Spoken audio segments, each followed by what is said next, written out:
kaligtasan ay taglay. Si Kristo ay pinako at buhay niya ay inihalay upang kaligtasan sa amin ay dumalisay. Mga pusong nababagabag ay tumitiwasay. Aming krus na balat sinisita aming tunay. O banal na krus, o krus ng kaluwalhatian, krus na kahoy, tuwa ng aming bayan. Sa patuloy na pagluwalhati ng iyong ngalan, liwanag kami sa buhay na walang hanggan.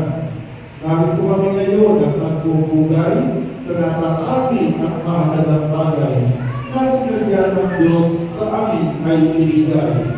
Ang siguro ng pagmamahal na walang kapatay. Debosyon namin sa banal na krus, kami ay pagtatagumpay.